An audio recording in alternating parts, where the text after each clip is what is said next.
It's so clear that you knew then exactly what the committee has now spent all these months painstakingly proving, with evidence that perhaps the impeachment committee didn't have the time or resources to gather.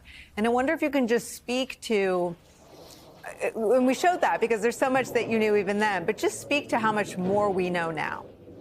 Well, everything that took place during the impeachment trial was based on public statements and public records. For example, Donald Trump's speech inciting the crowd to go fight like hell or you won't have a country anymore. And all of that clearly added up to incitement to insurrection, as was found by bicameral majorities in both the House and in the Senate. But what we've been able to do in the January 6th Select Committee is to interview more than 1,000 witnesses, collect more than 1 million pages worth of documents and all of the details documenting that Donald Trump's role was far more central to these events than merely inciting them. He was really behind them, and none of it would have happened without him, beginning with his tweet that he sent out telling everybody to come on January 6th at 1 p.m. at the exact time that the Constitution called for the House and Senate to be meeting in joint session. And we have been able to show in these hearings, and we're going to be able to show in a lot more vivid and striking detail in our report precisely how Donald Trump put the whole plan together and those people who were materially assisting him along the way. Liz Cheney, I believe, first read from the criminal code last December or January, and the crime she read for the statute was about obstructing an official proceeding. It is the opinion of a lot of former prosecutors, I'm not one of them, but I listen to them, that the committee has more than established all of the elements that crime was committed by Donald Trump, and the evidence is abundant. Is that the most likely criminal referral the committee will make? Well, I don't want to enter into specifics about what, particular offenses and what particular defendants we may be referring on. But the statutory section that you cite there has been the basis of hundreds of criminal prosecutions here. What was the whole plan? The whole plan was to send people into the Capitol, beating up our police officers along the way, but to send them in and to go and stop the steal, by which they meant to interfere with a federal proceeding, and not just any federal proceeding, but this one called for by the Constitution, which essentially defines the peaceful transfer of power in the United States of America when the House and the Senate act simply as vote tellers and count up the Electoral College votes sent in by the governors from the states in the certificates of ascertainment. And the whole point was to shut down those House and Senate sessions, drive Vice President Pence off of the rostrum if he was unwilling to declare lawless unilateral powers to vaporize the election. So, yes, this was clearly an attempt to interfere with a federal proceeding, but it was a lot of other things, too. I mean, it was an attempt to overthrow an election, to defraud the public.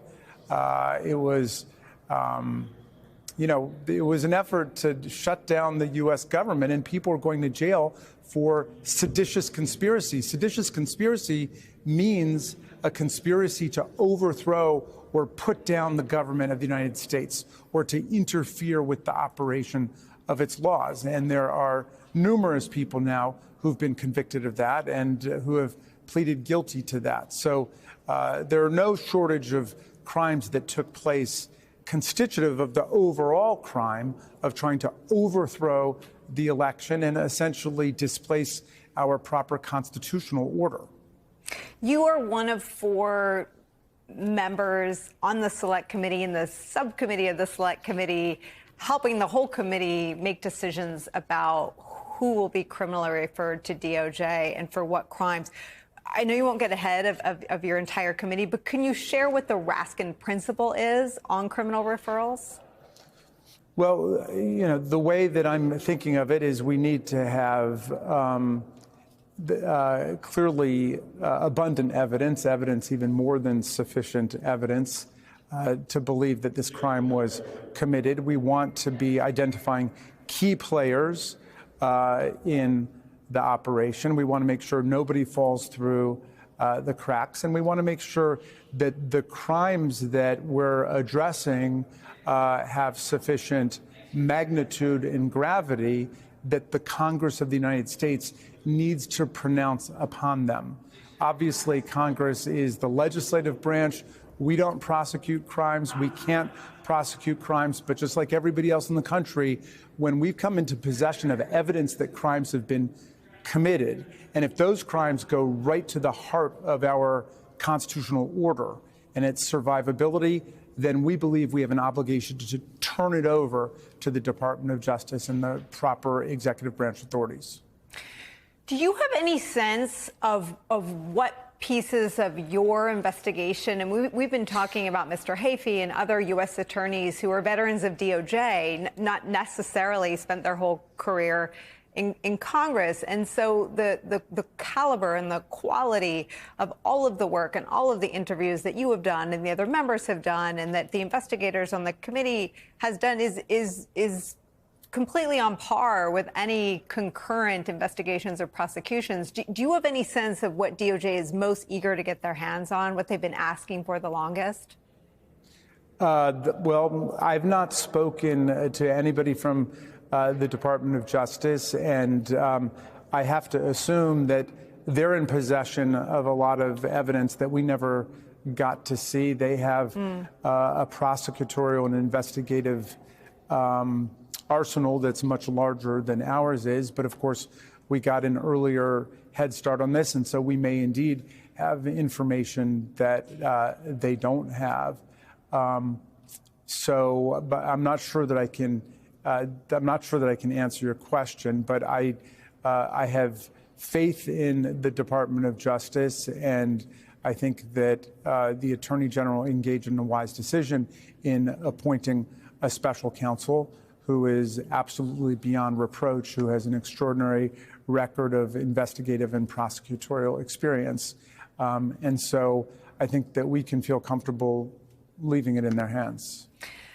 This may be a weird question to ask. You may feel like you're running a marathon and you're at mile 25 and a half and can't answer this yet either. But I wonder, we went back and watched some of your arguments as an impeachment manager and just the journey you've helped take the country on of really understanding what happened that day and then getting under it with your work on the Select Committee has been so extraordinary. And I wonder if you've had any time to reflect on that body of work from impeachment manager to a key member of the Select Committee. Well, we were very much still in a state of shock, I think, when the team of 9 impeachment managers began to meet, began to research, investigate, and try to put all the materials together. We were aided by an extraordinary staff. But again, everything that we did was based essentially on public record, things that were available to everybody, and we put them together in such a way so that people could understand the story, along with never before seen video footage of what really took place, the real attack on the Capitol. In fact, most members of Congress were unaware of the breathtaking scope of the violence and the danger that we were all in because people were inside. And of course, the officers who were outside who saved our lives and in many ways saved the Congress and the democracy, they were the ones who took the brunt of the hit on that day. And so, we owe it all to officers Fanone and Dunn and Sergeant Cannell and many of these other officers who are still being treated for their physical injuries and for the trauma that they've suffered in these events. So, yes, it's been quite a journey, but hey, this is what democracy is all about, because in a democracy, the people have the right to know the truth about what's taking place with our own government, and everybody needs to understand these things, think about these things, in order for us to fortify ourselves in the future against coups, insurrections, political violence, and electoral sabotage. It's our democracy, and we all have to work to save it. My last question, you've been so generous with your time. I know the press is hung up, we're all hung up on the criminal referrals. It seems to a person, Your perhaps greatest commitment is to what you just articulated, the story.